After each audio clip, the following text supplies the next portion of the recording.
અયોધ્યા રામ મંદિરના પ્રાણ પ્રતિષ્ઠાને વર્ષ પૂર્ણ થતા અબડાસા તાલુકાના નલિયા રામજી મંદિરે ઉજવણી કરાઈ। રામ જન્મભૂમિ અયોધ્યામાં ગત તારીખ 22 જાન્યુઆરીના પ્રાણ પ્રતિષ્ઠા મહોત્સવ ઉજવવામાં આવ્યો। તેનું વાર્ષિક પાટોત્સવ નિમિત્તે આખા ભારત વર્ષમાં જ્યાં જ્યાં સનાતનીઓ વસે છે ત્યાં બધા ધાર્મિક સ્થાનોમાં આજે પોષ સુદ દ્વાદશના દિવસે ભવ્યાતિ ભવ્ય ઉજવણી કરવામાં આવી।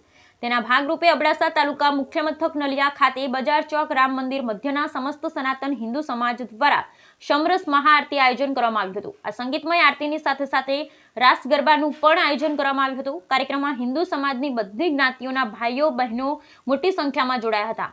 બજાર ચોક રામ મંદિરે મહાઆરતી પૂર્ણ થયા બાદ દાતા દ્વારા પ્રસાદનું વિતરણ કરવામાં આવ્યું હતું। આ કાર્યક્રમને સફળ બનાવવા માટે નલિયા ગામના યુવા કાર્યકર્તા ભાઈઓએ જહેમત ઉઠાવી હતી અને ગ્રુપ બાદ ઉસ્તાદ નલિયાને પણ સાથ સહકાર મળેલ હતો। Bureau report Rameshbhai Bhanushali, Naliya, Abdasa, Kutch.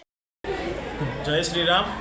અમે નલિયાના સૌ વાસીઓએ સાથે મળીને આજે રામ ભગવાનની જે અયોધ્યામાં રામ જન્મ રામલલ્લા જે જન્મ્યા હતા એમની તીર્થભૂમિએ જે આયોજન વર્ષથી પહેલાં થયું હતું 22 જાન્યુઆરીમાં તે તિથિ આજ પાછી યોજવામાં આવી છે। વાર્ષિક ઉજવણી કરવા માટે સૌ ગામ બહોળી સંખ્યામાં ભેગું થયું છે અને અતિ હર્ષોલ્લાસથી અમે ખૂબ મોટી મહાઆરતી રાખી છે અને પ્રસાદીનો પણ મોટો પ્રોગ્રામ રાખ્યો હતો। બહેનોનો રાસ ગરબાનો પણ પ્રોગ્રામ રાખ્યો હતો। જય શ્રી રામ।